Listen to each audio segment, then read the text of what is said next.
안녕하세요, 김철입니다. 오늘은 제9강 강의를 시작하도록 하겠습니다. 9강의 제목은 외부효과 또는 외부성이란 무엇인가, 우리 미시경제학 저 뒤편에 시장 실패 부분에서 했던 건데, 시장 실패의 원인으로서 저 앞에서 공공재에 대해서 이야기를 했고, 이번 시간은 외부효과의 문제에 대해서 한번 심층적으로 살펴보겠습니다.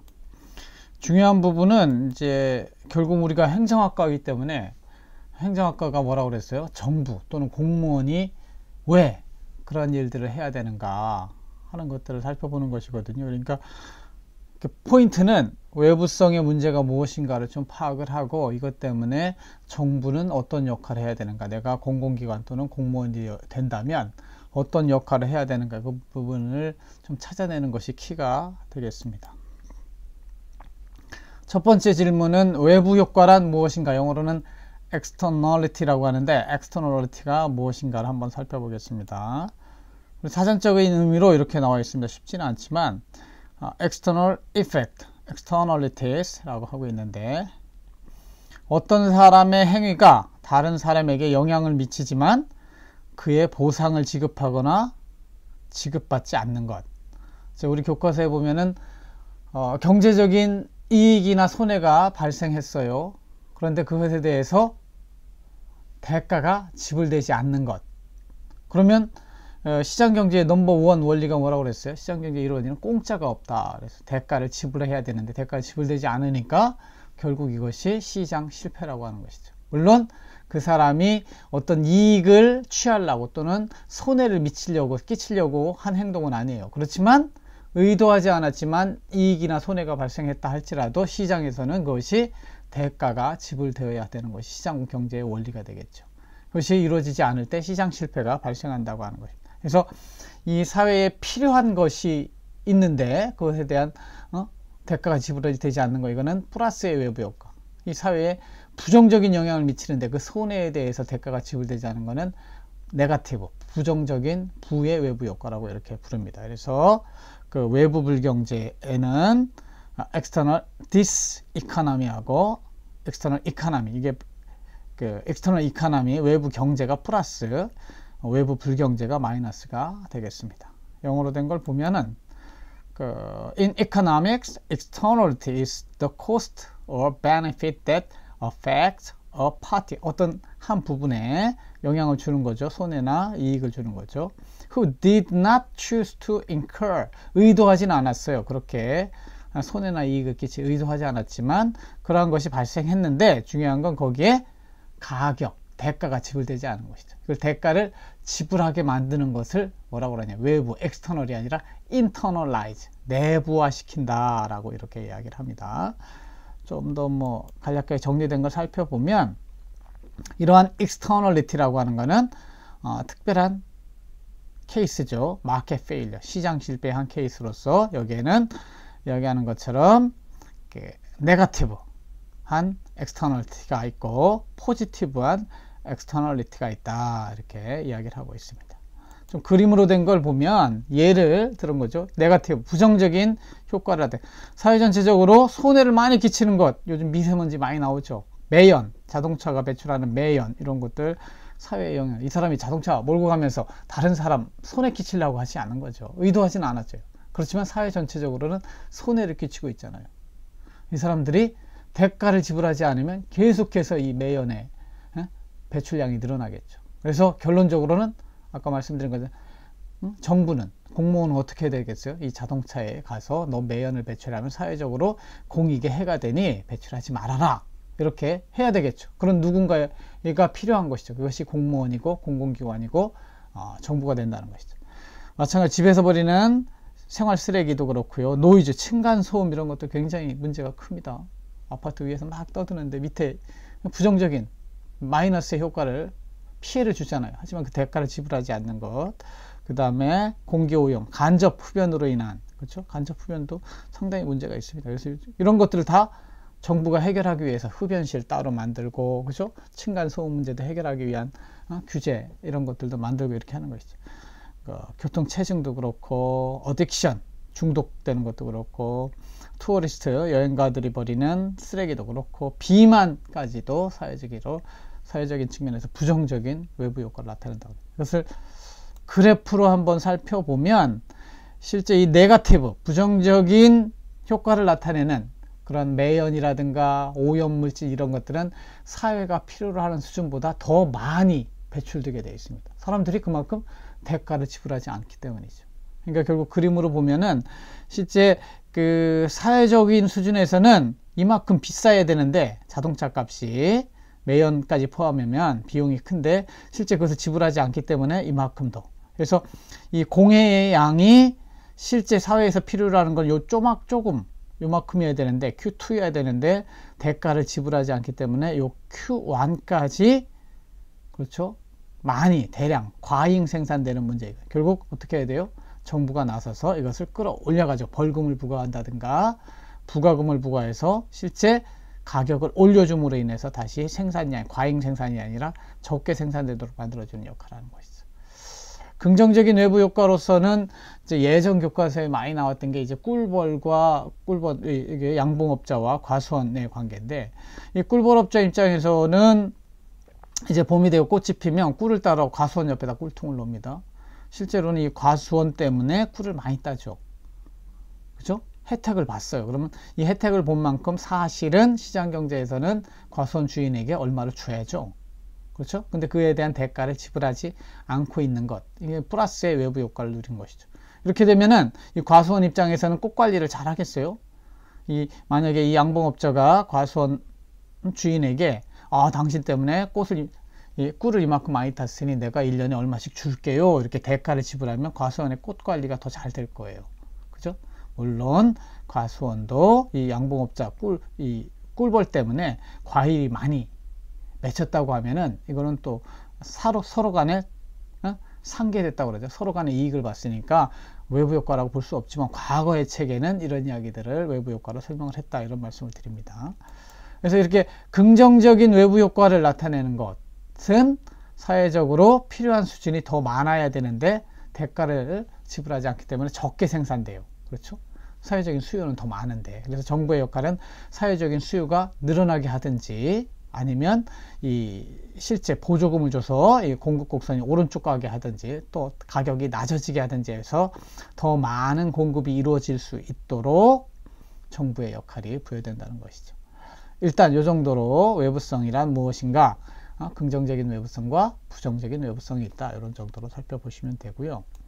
두 번째 질문으로 가서 이러한 외부성은 어떻게 치유될 수 있는가? 치유란 말은 뭐예요? 시장이 마켓 페일리어, 시장이 실패했네. 완전히 실패한 건 아니고 나쁜 거는 더 많이 생산되고 사회적으로 필요한 것보다 좋은 거는 사회적으로 필요한 수준보다 적게 과소 생산되는 이 문제를 정부가 나서서 좀 해결해야 될 문제가 있지 않겠습니까? 그래서 이런 것들에 대해서 다루는 것이 외부성을 어떻게 치유할 수 있는가, 시장 실패를 어떻게 치유할 수 있는가의 문제가 되겠습니다. 그래서 부의 외부성, 공해가 발생시키는 오염물질을 발생시키는 것에 대해서는 사회적으로 과대 생산이 일어나기 때문에 생산량을 줄여야 돼요.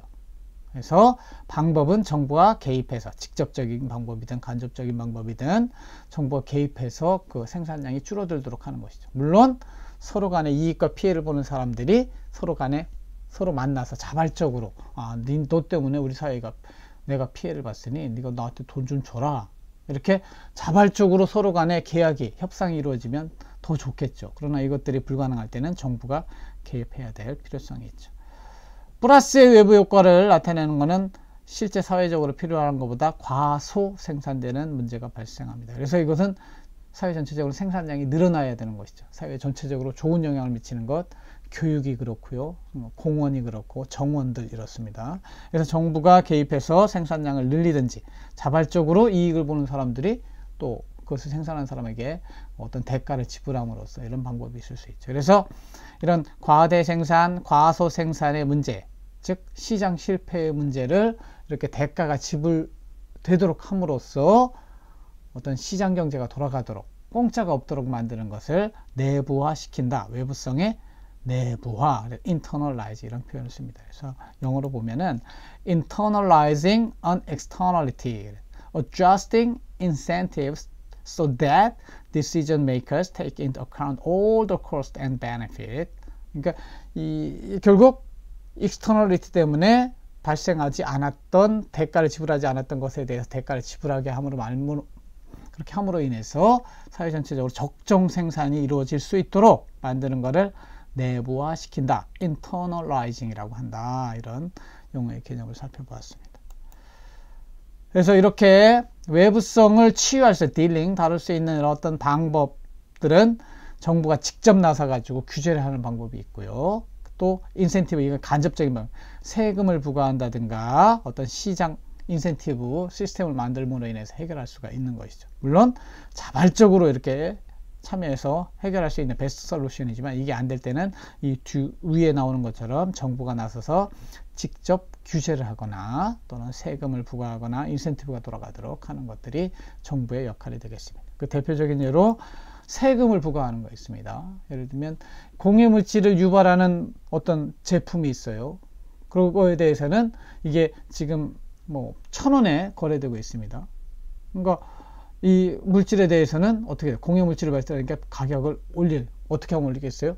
이 1,000원짜리에 500원의 세금을 1,000원짜리가 아니라 1,500원이 되죠. 물건의 값이 비싸지만 사람들이 소비량이 줄어들게 돼 있죠. 이렇게 사회적인 공해를 일으키는 그러한 물질 생산품에 대해서는 세금을 부과하는 게 피구라는 사람이 만들었다고 해서 피구비한 텍스를, 실제 생산 비용이 이만큼 늘어남으로 인해서 공급량이 요만큼이었는데 요만큼 줄어들게 만드는 것이죠. 가격을 올라가는 효과가 나오죠. 담배를 한번 생각해 보세요. 담배 원가 1,000원밖에 안 돼요. 근데 4,500원에 팔리잖아요. 3,500원에 각종 부과금 세금이 딱 부과되니까 사람들이 소비량이 줄어들게 돼 있죠.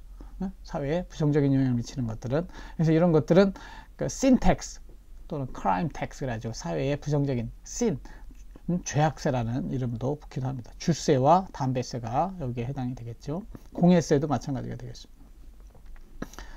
그 다음에 긍정적인 외부 효과를 나타내는 거에 대해서는 어떻게 해야 되겠어요? 보조금을 부과하는 거예요. 지금 이게 긍정적인 외부 효과를 나타내는데 이게 1,000원에 팔리고 있어요. 더 많이 사람들이 쓰게 하려면 어떻게 되겠어요? 그 생산업자한테 한 개당 500원씩 주는 거예요. 그럼 이 사람은 1,000원에 팔리던 거를 얼마에 팔 수 있어요? 500원에 팔아도 되는 거예요. 시장 가격이 내려가니까 더 많이 생산되겠죠. 그래서 그냥 놔두면 요만큼밖에 우리한테 좋은 교육이라든가 좀 정원이라든가 이런 것들 말하는 거죠. 이렇게 교육 같은 게 적게 생산되는데 정부가 보조금을 무상교육으로 이렇게 보조금을 부과함으로 인해서 더 많이 생산될 수 있도록, 더 많이 소비할 수 있도록 만들어주는 역할이 이제 정부의 역할이다, 이렇게 보시면 되겠습니다. 그래서 이 외부성을 치유하는 정부 또는 어떤 자발적인 역할에 대해서 살펴봤고, 세 번째 질문으로 넘어가서 죄인의 딜레마라는 게 나옵니다. 이제 여러분들이 재정학과 이 공공경제론에서 배우는 중요한 그리고 재밌는 개념 중에 뭐 한 여러 가지가 있는데, 그러니까 죄인의 딜레마하고 요 다음에 나오는 공유주의 비극, 이런 것들은 여러분들이 꼭 기억을 해주셨으면 좋겠습니다. 그래서 죄인의 딜레마라고 하는 건 뭐냐? 프리즈너스 딜레마, 행정학 사전에서 보면은 두 공범자가 있어요. 공범자가 경찰에 잡혔어요. 범죄를 하다가. 그러면 이 아직 혐의, 범죄 사실이 명확하지 않은, 둘 다 자백을 하느냐 아니면 둘 다 그냥 침묵을 지키느냐, 이런 상황 속에 있어요. 둘 다 침묵을 지키고 있으면 둘 다 무죄 석방 될 수 있는 베스트 솔루션이 될 수 있죠. 그러나 경찰이 어떻게 하냐면 둘을 분리시켜 놔요. 그리고 가서 유혹을 하죠. 네가 자백하고 쟤가 자백하지 않으면 너는 나가는데 쟤는 깜빵에 갈 거야. 이쪽 와서는 네가 자백하면 너는 놔주고 다른 친구는 깜빵에 갈 거야. 이렇게 설득을 하게 되면 둘 다 서로를 믿으면 둘 다 끝까지 부인을 하고 무죄 석방될 수 있는데, 결국은 어떻게 된다는 거예요?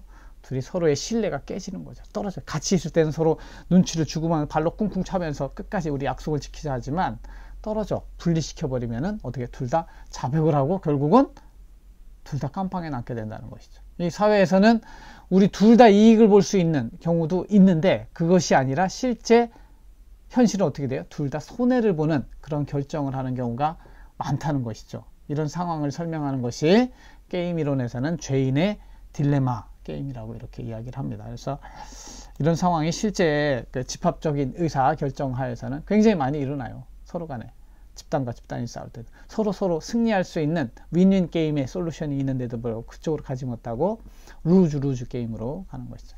영어로 된 걸 살펴보면은 Prisoner's Dilemma is a standard example of a game analyzed in a game theory that shows why two completely rational, 아주 굉장히 rational individuals가 협조하지 않는가를 설명해 주는 것이죠. 그래서 말씀드린 것처럼 두 명의 어떤 용의자, 프리즈너가 있어요. 죄수가 있으면 서스펙이 아니고 이제 프리즈너죠. 이 끝까지 부인하면 둘 다 같이 나갈 수 있는데 둘 다 경찰의 말을 받아들여 둘 다 감옥에 있게 된다, 이런 이야기죠. 이런 것들을 분석하는 것을 게임 티어리라고, 게임 이론이라고 이야기를 하고, 이것은 원래는 폰 노이만이라는 사람이 이제 개발을 한 건데, 실제 여기 나오는 그 내쉬라는 사람이 있습니다. 요 존 내쉬라는 사람이 이것을 수학적으로 풀어냈어요. 그래서 20대 때 노벨상을 받은 사람이고, 이 사람의 이야기, 프린스턴 대학교에 있던 이 사람의 이야기가 영화로 만들어졌는데 Beautiful Mind라는 영화로도 만들어져 있습니다. 관심 있는 분들 한번 이제 비디오라든가 이걸로 한번 동영상으로 Beautiful Mind를 한번 꼭 보시길 권해드립니다. 다시 한번 말씀을 드리면, 요 아까 그림하고 비슷한 건데, 서로 간에 그 윈윈 솔루션이 있어요. 이렇게 좋은, 둘 다 침묵하고 있으면 둘 다 1년만 있게 되는데, 둘 다 비트레이, 배신하게 되는 거예요. 둘 다 2년 동안 감방에 있게 되는 이런 솔루션으로 가게 된다는 것이 프리저너 딜레마다. 그러나 이런 게임이 이제 한 번으로 끝나면은 이렇게 서로가 배신하고 끝나지만, 그쵸? 어떤 사람들 한 번 만날 사람한테는 막 신뢰를 하고 이런 게 없습니다. 딱 그때 이익만 생각하고 배신하고 떠납니다. 하지만 반복된 게임의 경우에는 상황이 달라진다는 것이, 이것을 분석한 사람이 여기 나오는 악설로드, 하버드 대학의 악설로드라는 사람이 이것을 분석했는데, 반복되는 게임에서는 다음에 네가 저번에 그랬지, 내가 이번에 복수한다, 이렇게 나올 수 있거든요. 그렇기 때문에 이번처럼 완전히 배반하는 그런 게임이 아니라 다음이 있기 때문에 배반하지 않고, 이때는 많은 사람들이 가장 좋은 게임의 룰은 뭐냐면, 이전에 네가 한 대로 갚아주는 거죠. 성경에도 이에는 이, 눈에는 눈, 이런 표현이 나오잖아요. 이런 것처럼 게임을 하게 되면 서로 간에 좀 협조할 여지가 얼마든지 있다는 것이죠. 그래서 이거는 반복 게임이냐 아니면 원샷, 한 번에 끝나는 게임이냐에 따라서 이 죄인의 딜레마의 상황은 상당히 달라진다는 것이죠. 그러나 이 반복 게임의 경우에도 이전에 시작의 첫 단추가 중요한 거죠. 시작을 서로 간에 나쁜 쪽으로 시작했으면 그에 대한 보복을 하는, 반복되는 보복으로 이어질 수 있겠죠. 그래서 첫 단추를 잘 깨우는 게 중요하죠. 가족 간에도 그렇고 친구 간에도 그렇고, 게임의 상황 속에서는 서로 간에 먼저 좀 이타적으로 반응을 하게 되면 저쪽도 이타적으로 반응을 하게 되는 것이 인간의 속성이라고 하는 이런 이론들이 많이 나와 있습니다. 그래서 이걸 다루는 부분을 전문적으로는 behavioral economics, 그래서 행동경제학이라는 분야가 있습니다. 여러분 관심 있는 분들은 그걸 관련된 서적들을 좀 찾아보시면 행동경제학 분야에 이런 이야기들이 많이 나옵니다. 그리고 네 번째 질문으로 넘어가는데, 이제 죄인의 딜레마의 상황에 대해서 살펴봤고, 또 하나는 이제 공유지의 비극이라는 상황들이 외부성의 문제하고 관련해서 나옵니다. Tragedy of Commons라는 말인데, 사전적으로는 이제 공유지라고 하는 거는 함께 쓸 수 있는 그런 땅을 말하죠. 함께 쓸 수 있기 때문에 누구나 와서 그것을 사용할 수 있어요. 그러니까 배제시킬 수 없죠. 누구나 와서 사용할 수 있기 때문에. 그러나 여러 사람이 오게 되면 혼잡이 발생하는 것이죠. 그래서 내가 먼저 가서 사용해야 유리한 것이죠. 그래서 이 공유지에는 늘 줄이 서게 돼 있어요. 근데 여기에서 왜 비극이 발생하느냐? 결국은 사람들 마음속에 이기심이 있다는 이야기거죠. 그러니까 다른 사람이 뜯기기 전에 이 목초지에 가서 우리 소를 많이 뜯겨놔야, 그렇죠? 내가 이익을 본다고 서로 간에 막 삐집고 들어가서 먼저 하려고, 이러한 가운데 공유지, 그 푸른 초원이 뭘로 변해요? 황무지로 변하게 되는, 서로가 비극의 상황으로 변하는 것이죠. 서로 잘 관리하면, 착한 마음으로 관리하면 나 이만큼 했으니까 다음엔 너 해, 다음엔 너, 이렇게 할 수도 있어요. 그러나 실제 상황을 보면 이거보다는 비극으로 가는 경우가 많다는 것이죠. 실제 공원에 가보면 쓰레기들 많잖아요. 그렇죠? 화장실도 집에 있는 화장실하고 공중화장실 비교해보세요. 공중화장실 가보면 상당히 쓰레기들이 많습니다. 더럽고.